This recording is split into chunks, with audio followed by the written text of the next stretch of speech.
सभी को हर हर महादेव, श्री शिवाय नमस्ते। कैसे हैं आप लोग? आशा करती हूँ आप सभी स्वस्थ होंगे, अच्छे होंगे। इसी के साथ आज हम सुनेंगे श्रावण मास महात्म अध्याय 5। तो आइए मन में भगवान भोलेनाथ का ध्यान करते हुए कथा को सुनते हैं। श्रावण मास में किए जाने वाले व्रत और अनुष्ठान। ईश्वर बोले, हे सनंद कुमार, करोड़ों पार्थिव लिंगों के महात्म तथा पुण्य का वर्णन नहीं किया जा सकता। फिर करोड़ों लिंग के विषय में कहना ही क्या। मनुष्य को चाहिए कि करोड़ों लिंग का निर्माण करने में वह असमर्थ है, और तो वह किस प्रकार से पूजा करे और किस तरह से उद्यापन करे। उसके बाद किस तरह से होम करना चाहिए, ब्राह्मणों को भोजन कराना चाहिए। हे सनंद कुमार, इस अनुष्ठान को करने से अकाल मृत्यु नहीं होती, बांझपन को दूर करने वाला है। यह उपाय सभी विपत्तियों का नाश करने वाला है, सभी संपत्तियों की वृद्धि करने वाला है। मनुष्य के पश्चात वह मनुष्य कल्प पर्याप्त मेरे समीप कैलाश पर्वत पर रहता है। जो मनुष्य श्रावण मास में पंचामृत से शिवजी का अभिषेक करता है, वह सदा पंच अमृत का पान करने वाला, गोधन से संपन्न, अत्यंत मधुर भाषण करने वाला और त्रिपुर के शत्रु भगवान शिव को प्रिय होता है। इस मास में अनुदान व्रत करने वाला तथा हरिष्यान ग्रहण करने वाला होता है। वही सभी प्रकार के धान्यों का अक्षय निधि स्वरूप हो जाता है।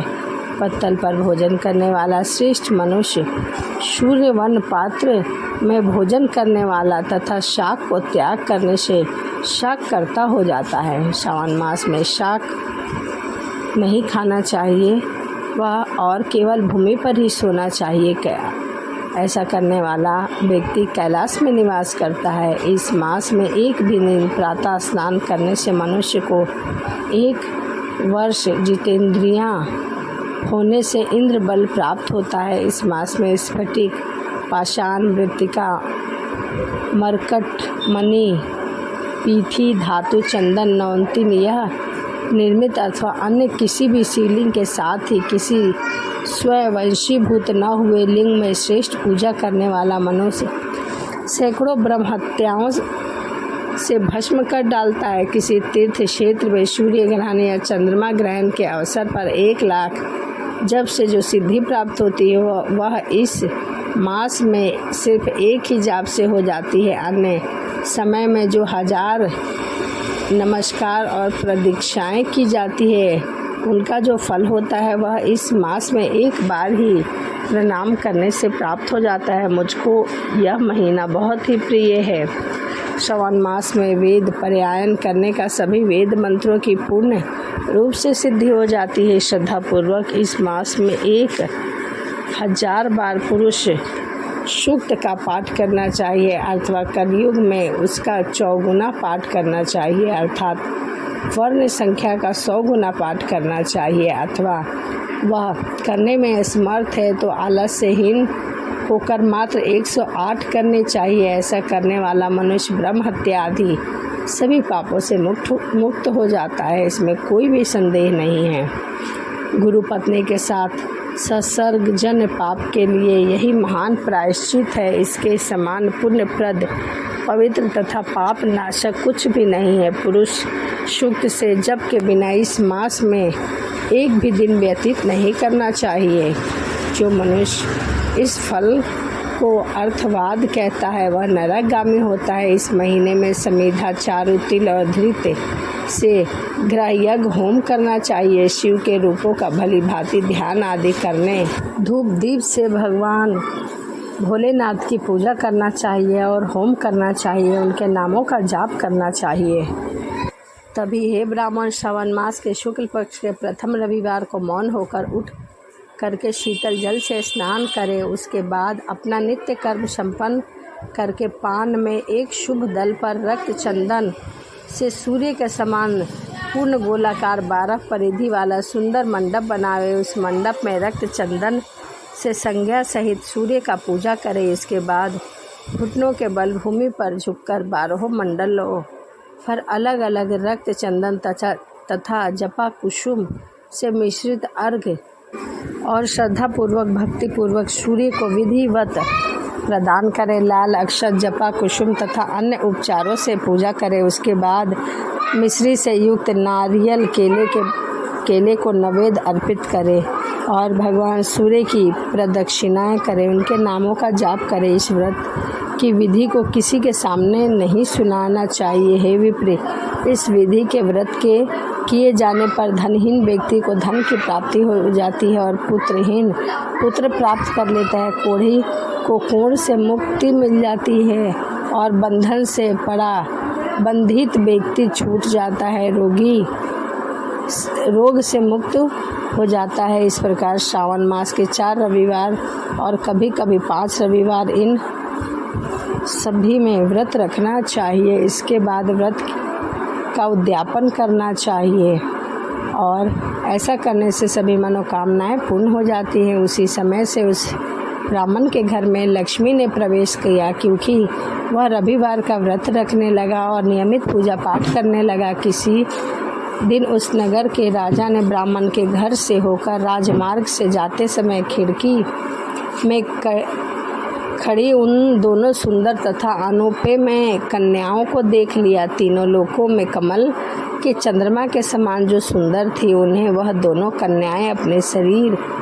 के अवयवों से तिरस्कृत कर रही थी। उन्हें देखकर राजा मोहित हो गए और क्षण भर में ही वहीं खड़े हो गए। ब्राह्मण को शीघ्र बुलाया।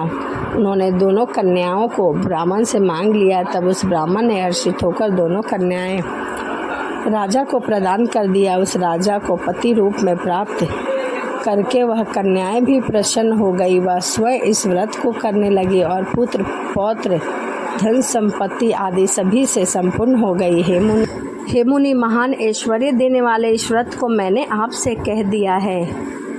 हे विधि नंदन, जिस व्रत के श्रावण मात्र से मनुष्य सभी मनोरथों को प्राप्त कर लेता है, उनके अनुष्ठान करने से फल का वर्णन कैसे किया जाता है। इसी प्रकार स्कंद पुराण के अंतर्गत ईश्वरीय सनंद कुमार संवाद में श्रावण मास महात्म्य में प्रकीर्णीय नाना व्रत रविवार व्रत आदि कथा नामक 5वां अध्याय पूर्ण हुआ। तो यहीं श्रावण मास की कथा अध्याय 5 यहीं समाप्त होता है। इसी के साथ वीडियो को यहीं समाप्त करते हैं और आपसे मिलते हैं अगली वीडियो में। हर हर महादेव, जय शिव शंभू, श्री शिवाय नमस्तुभ्यं। सभी को राधे राधे, हर हर महादेव। आपके अपने YouTube चैनल प्रेम भक्ति में फिर से एक बार स्वागत है और इसी के साथ आज हम सुनेंगे श्रावण मास महात्म्य 6वां अध्याय। तो आइए मन में भगवान भोलेनाथ का ध्यान करते हुए कथा को सुनते हैं। सोमवार व्रत विधान। सनंद कुमार बोले कि हे भगवान, मैंने रविवार का हर्षकारक महात्म्य सुन लिया। अब आप श्रावण मास में सोमवार का महात्म्य मुझे बताइए। ईश्वर बोले, हे सनंद कुमार, सूर्य मेरा नेत्र है, उसका महात्म्य इतना श्रेष्ठ है, तो फिर उमा सहित मेरे नाम वाले उस सोमवार का कहना ही क्या। उसका जो महात्म्य मेरे लिए वर्णन के योग्य है, उसे मैं आप सबसे कहता हूँ। सोम चंद्रमा का नाम है और ब्राह्मणों का राजा है। यज्ञों का साधन भी सोम ही है। उस सोम के नाम के कारणों को आप सावधान होकर मुझसे सुनिए, क्योंकि यह वार मेरा ही स्वरूप है, अतः इसे सोम कहा गया है। इसीलिए यह समस्त राज्यों को प्रदान करता है और श्रेष्ठ है। व्रत करने वाले को यह संपूर्ण राज्य का फल देता है। उसकी विधि सुनिए, मैं आपको विस्तार पूर्वक बता रहा हूँ। 12 महीनों में सोमवार अत्यंत श्रेष्ठ माना गया है। उन मासों में यदि सोमवार व्रत करने में असमर्थ हो तो श्रावण मास में इसे अवश्य करना चाहिए। इस मास में इस व्रत को करके मनुष्य वर्ष भर के व्रत के फल को प्राप्त कर लेता है। श्रावण मास के शुक्ल पक्ष में प्रथम सोमवार में यह संकल्प करे कि मैं विधिवत व्रत करूँगा या करूँगी, शिव जी मुझ पर प्रसन्न हो। इस प्रकार 4 सोमवार के दिन या फिर 5 सोमवार के दिन प्रातःकाल यह संकल्प ले और रात्रि में शिव जी का पूजा करे। 16 उपचारों से शिव जी का पूजा करे और एकाग्रचित होकर कथा सुने। हे सनंद कुमार, इस सोमवार की कही जाने वाली विधि अब मैं तुम्हें सुनाता हूँ। मैं प्रथम सोमवार को इस श्रेष्ठ व्रत को प्रारंभ करे। मनुष्य को चाहिए कि अच्छी तरह स्नान से पवित्र होकर श्वेत वस्त्र धारण करे, अहंकार, द्वेष, निंदा का त्याग कर दे और इसके अतिरिक्त भगवान को पूजा करे, पुष्प चढ़ावे और अभीष्ट पूजनों उपचार के द्वारा ओम त्र्यंबकम इस मूल मंत्र से शिवजी की पूजा करें। इसके बाद कहे कि हे शव भावनाश, महादेव, अग्रनाथ, भाव, शशि मौली, रुद्र, नीलकंठ, शिव तथा भवहारी का ध्यान करता हूँ। इस प्रकार अपने विभव के अनुसार मनोहर उपचार से देवेश कह के पूजा करें। इसके पुण्य फल को सुनिए। जो लोग सोमवार के दिन पार्वती सहित शिव जी की पूजा करते हैं उन्हें किस फल की प्राप्ति होती है, वह अक्षय लोक को प्राप्त हो जाते हैं। इस मास में नक्त व्रत जो पुण्य प्राप्त करता है, मैं उसे भी संपेक्ष में कहता हूँ। देवताओं तथा दानवों से भी अभेद 7 जन्मों का अर्जित पाप नक्त भोजन से नष्ट हो जाता है, इसमें कोई संदेह नहीं है। इसे करने से पुत्र की इच्छा रखने वाला मनुष्य पुत्र रत्न की प्राप्ति होती है और धन की इच्छा रखने वाला मनुष्य को धन की प्राप्ति होती है। जो मनुष्य जो चाहे वह प्राप्त कर सकता है और दीर्घ कालीन वांछित सुखों भोगों को भोगकर अंत में श्रेष्ठ विमान पर बैठकर शिवलोक में जाता है। ऐसा समझकर प्रयत्न पूर्वक व्रत का उद्यापन करना चाहिए। चांदी के वृषभ पर विराजमान सुवर्ण निर्मित शिव और पार्वती की प्रतिमा अपनी समर्थता के अनुसार बनवाना चाहिए। उसके बाद मंडप बनाकर श्वेत वस्त्र पहनकर भगवान का पूजा करना चाहिए। तांबे अथवा बांस का बना हुआ पात्र रखें और उसमें उमा सहित शिव जी को स्थापित करें। इसके बाद श्रुति, स्मृति तथा पुराणों में कहे गए मंत्रों से भगवान शिव की पूजा करें। पुष्प का मंडप बनावे तथा उसके ऊपर सुंदर चंदन का लेप लगावे। गीत वादन करे और भगवान के नाम का जाप करे, जैसे ओम नमः शिवाय या ओम त्र्यंबकम। इन मंत्रों का जाप करे। भगवान को बेल पत्र चढ़ावे। उसके बाद होम करके पूर्ण आहुति दे, आचार्य का पूजा करे और बाद में गौ प्रदान करे। इसके बाद 11 श्रेष्ठ ब्राह्मणों को भोजन कराएं तथा उन्हें वंशपात सहित 11 घाट प्रदान करे। उसके बाद पूजित देवताओं को तथा देवताओं से अर्पित सामग्री आचार्य को दे और उनसे प्रार्थना करें कि मेरा यह व्रत परिपूर्ण हो और शिव जी मुझ पर प्रसन्न हो। इसके बाद बंधुओं के साथ हर्षपूर्वक भोजन करें। इसी विधान से जो मनुष्य इस व्रत को करता है वह जिस अभिलाषा रखता है उसे वह प्राप्त हो जाता है और अंत में वह शिवलोक को प्राप्त होता है। हे सनंत कुमार, सर्वप्रथम श्री कृष्ण ने इस मंगलकारी सोमवार व्रत को किया था। श्रेष्ठ आस्तिक और इस व्रत का नित्य श्रवण करता है वह भी उस व्रत के करने के फल को प्राप्त कर लेता है। जो भी इस कथा को सुनता है उसे भी इस पुण्य फल की प्राप्ति होती है। इस प्रकार श्री स्कंद पुराण के अंतर्गत ईश्वरीय सनंत कुमार संवाद में श्रावण मास महात्म्य में सोमवार व्रत कथन नामक 6वां अध्याय यहीं पूर्ण हुआ। तो श्रावण मास की कथा अध्याय 6 यहीं पूर्ण होता है। इसी के साथ वीडियो यहीं समाप्त करते हैं और आपसे मिलते हैं अगली वीडियो में। हर हर महादेव, जय श्रीमन नारायण।